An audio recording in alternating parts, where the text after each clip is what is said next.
Hello Ian. Hi, Andy. And hello everybody to out there who's joining us today. Hope you can hear us. If there are any problems with sound or technical bits and pieces, you can contact us using the little link on the screen there, the today's meet, and post some messages up on there regarding technical issues, and for that matter, any questions or bits of feedback that you might want around anything we're talking about today, again, can be posted onto that thread. So, shall we kick off? We've got a fair bit to cover with some of the new releases in Hub that have come through, along with all of the work that Ian and the Digital Pioneers have been doing. We've got quite a bit to get through today, so we're going to kick off, and I think we're pretty much going to hand over to Ian, who's going to go through some of the work of the Digital Pioneers. Yeah, so we Digital Pioneers are really pleased with how the Digital Competence Framework's been taken up. I know schools have been working really hard to embed it and just to explore. So just to talk about some of the changes that are coming. So we've had the Digital Competence Framework for almost a year now. So we had to look at lots of the skills and took on board a lot of feedback from schools. So there will be some small changes coming to the framework this summer, but don't panic, you don't have to throw everything out. There literally will be tweaks to maybe the ways things are phrased, and a few of the skills have been moved from early year to year one. But if you've mapped the skills, if you've created schemes of work, you don't have to worry, you're not going to throw all out. It's literally very minor changes just to make the framework easier for you to follow and more realistic as well. So those will be coming out on Learning Wales by the end of the summer term. So the Digital Pioneers have been working hard to try and get lots of lesson ideas out there for you. So we've created a Twitter account. So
on the first newsletter.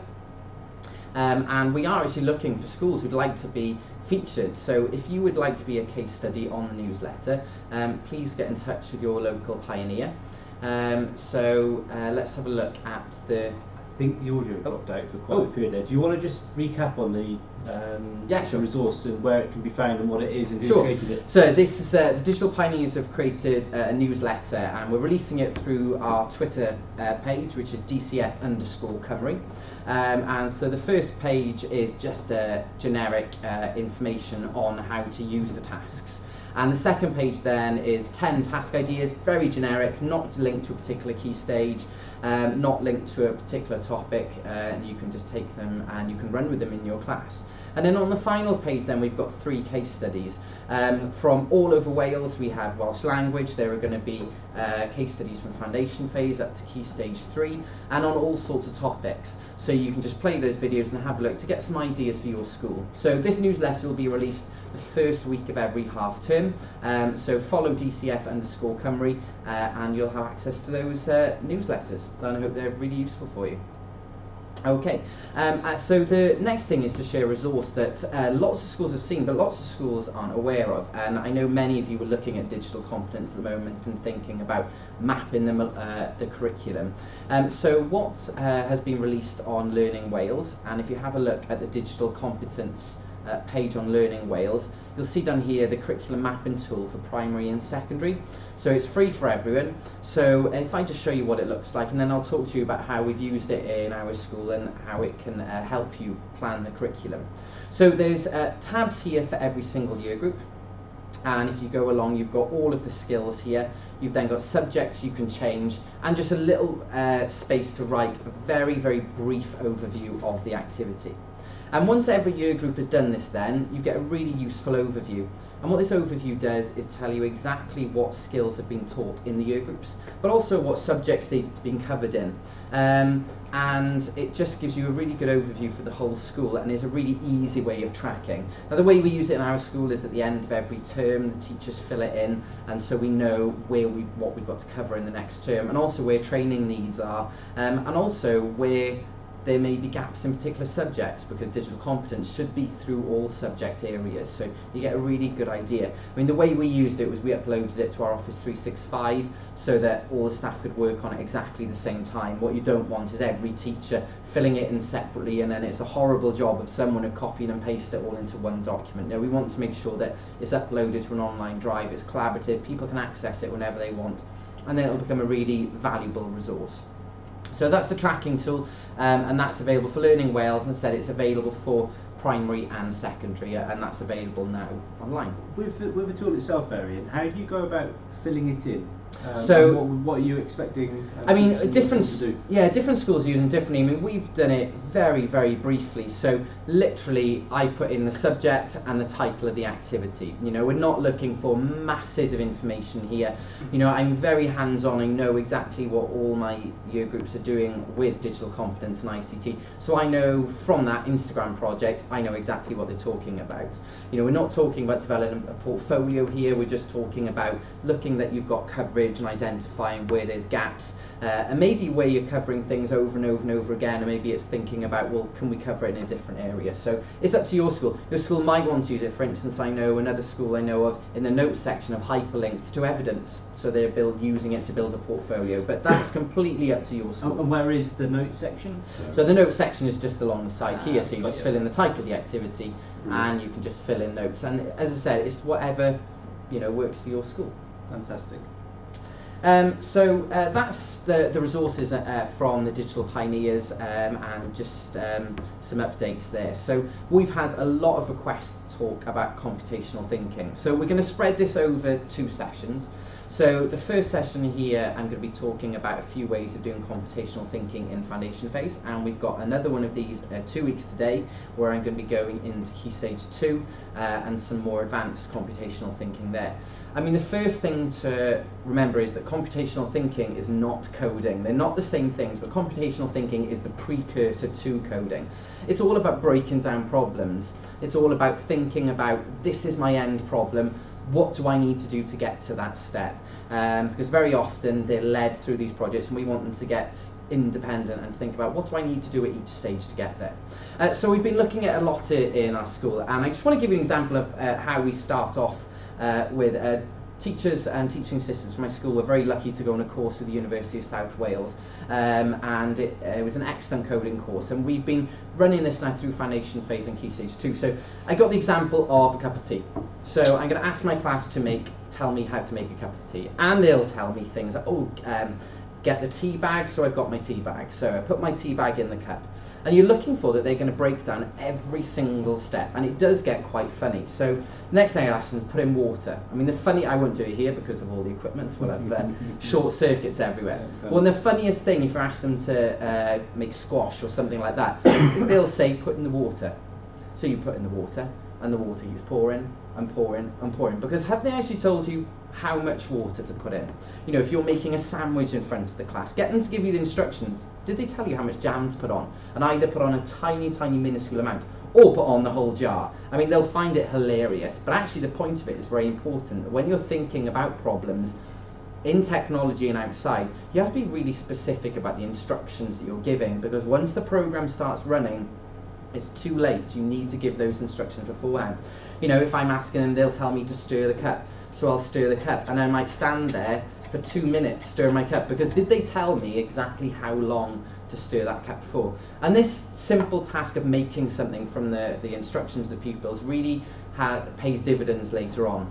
So some of the other things we're moving on to, in this example of where a teacher was making squash, and very, very simple activity, just a bottle of squash, water, and they asked them to their instructions, and this was year 2 and year 3, and you know, they gave very, very vague instructions. Once there was water and squash everywhere, they realised that they had to make those instructions a lot more specific, and we call this unplugged. So before you're even touching anything to do with technology or coding, it's about just learning how to give instructions and also listen to the instructions as well.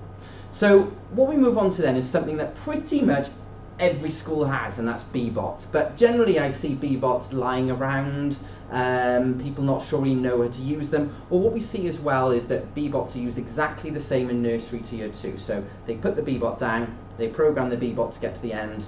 You know, there's no progression, and we need to think more carefully about how to use this in primary. So it's about breaking down the learning. And what I'm going to be doing tonight is I'm going to be on my Twitter page, which is @itimbrel. I'm going to be posting a sheet with some step-by-step ideas for you, so you can see exactly how to go through this. But I'll just talk through it now. So the first thing after I've done the unplugged activity is I've got a maze such as this. Now this is a wonderful maze that's available for B-bots, but it's just as easy to make one with masking tape on the floor, and you can make a maze that they've got to get through, and they've got to get around obstacles.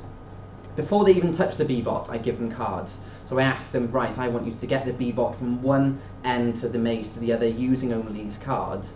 And it's incredible how difficult they find it, because they've got to imagine the B-bot moving. And some of the squares you're going to have 2 instructions, because you're going to have turn and you're going to have move forward. So it's about them working together and collaborating to plan that out. So once they've done this, we would also introduce all of the vocabulary that they need. So algorithm, you know, introducing that right from nursery. There's no reason why nursery can't start talking about algorithms, because after all they are is instructions. Talking about debugging, so if they've made an error and they need to come back to it, talking about that debugging. And then once you get to year 2, starting to talk about right angles. You know, they need to know that, getting that mathematical language in, they need to know that these turns are right angles and 90 degrees. And so once they've done that, they can come on to actually testing it. So they've got all their instructions out here, and actually testing to see if their instructions work, and getting the B-bot, can they get the B-bot around the maze? Now you're already talking a good half day's work already, rather than just program the B-bot to get to the end. But all of these things are building up the vocabulary that they need, and are building up all the skills they need to program later on. Once they've completed all this, an excellent way to go is the B-bot app. There are lots of other apps you can use as well. Lightbot is a lovely one. Alex Robot is a really nice one. But again, I'd be looking for that there's an adult with them, that they're not just playing on the app, that they are actually programming it, writing the instructions in their book, challenging each other. And also debugging, a lovely activity for you to give them is give them the levels of the game, give them the actually answer, but with some mistakes in. Can they actually find, can they debug the code? Can they find the mistakes in there? And there's so much mathematical language, and if we can get these type of activities going in every foundation phase class, it's an absolutely amazing start for them. And when they get to Key Stage 2, you know, they'll be ready for coding, they'll be ready for those skills, because they'll have those computational skills in and those problem skills ready. So that's foundation phase, and pretty much if you're doing that several times a year, they'll really be, you know, ready for coding. So yeah, awesome. So any questions, you know, about foundation phase, please just pop it in the comment section. Great, thank you very much, Ian. So 2 seconds everybody, we're going to just dive back across onto a different screen. Let's try this one here. There you go, and we're back. Okay, so that's been that fantastic. So we've a couple of questions that arose last time. We haven't actually tackled or had a good chance to talk about. One in particular has been around tracking of skills, DCF skills across the curriculum. Approaches to that, some schools doing it, some schools not doing it, expectation. I wonder if you want to talk about what you're doing in your school in particular, and then maybe we can talk about sort of a wider context of tracking. I mean, there's no expectation at the moment. It's up to schools just to explore. You know, the Welsh Government are expecting schools to have just dipped their toe into the digital competence framework. You know, it is going to be a changing document, so you know, don't track everything for every single child. I mean, what we have in our school is we have got a copy of the digital competence framework, and we do track for pupils how confident they are and when they've covered. But it's a very much it's an informative document. So when say a foundation phase teacher is working with a group, she'll be looking at the skill they're working with, and she will just identify whether they were confident, whether they need consolidation. But at the moment we're just dipping our toe in. You know, it's not something that's gone statutory. It's just we're having a go at tracking skills and seeing where are the gaps really, because we are finding that, you know, we're hitting the multimedia a lot in our school. But the tracking tool that I used earlier, you know, we use that for an overview, and that's our main, you know, that's our main one. You know, we are dipping into tracking for individual pupils, but the main thing for us is that we're making sure that at the moment the teachers are having a go at all the skills. By the end of the year group, every teacher needs to have had a go at every single skill in their year group. I think you hit a really good point. It's about exposing teachers and then children to it, and at the moment, certainly, because that work hasn't been finished by the assessment pioneers around tracking and assessment of skills. So for the time being, just exposing teachers and children to the DCF skills is what we're expecting, right? So don't go overboard. You know, don't spend hours and hours tracking and filling in. I know that companies like Inserts are adding the digital competence framework, but just bear in mind that at the moment, just play around with it, enjoy the digital competence framework, you know, enjoy the new things that are in it. Don't get too much bogged down with assessment at this time.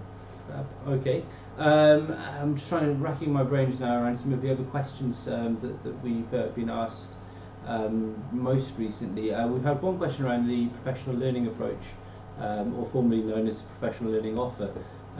So that piece of work is very nearly finished, and will be appearing hopefully by September for everybody to see. We won't go into too much more detail around that at the moment, but perhaps in one of these events that we do in September, will be an opportunity to talk about that in a little bit more detail.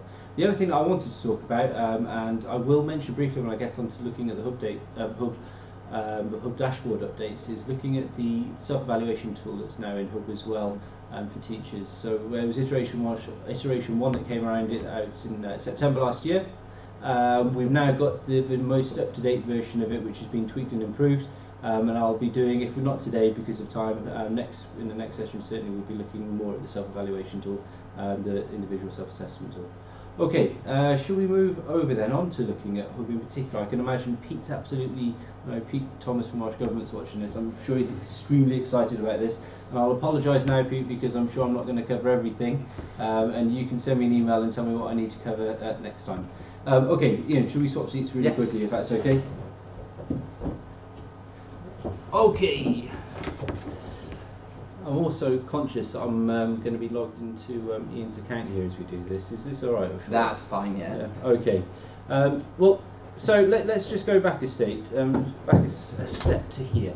So this would be what everyone would remember in terms of your landing, the initial page before you log in, and there will be the login button here. None of that's changed. We hit the login button, but now, of course, when we go in, where are we going to go? We go to what we'd call a far more personalised approach to the way that Hub looks. It's called My Hub, right here, and the look and feel of the dashboard has changed massively.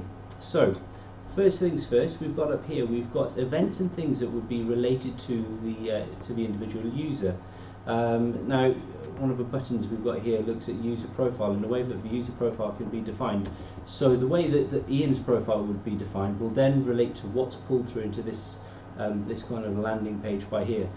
So this might relate to assignments by here, this section. So if Ian had any assignments running with his class, information about how long those assignments had to run, people uptake, etc., that would show up on there. If Ian was running any networks, all notifications for those networks would appear in here.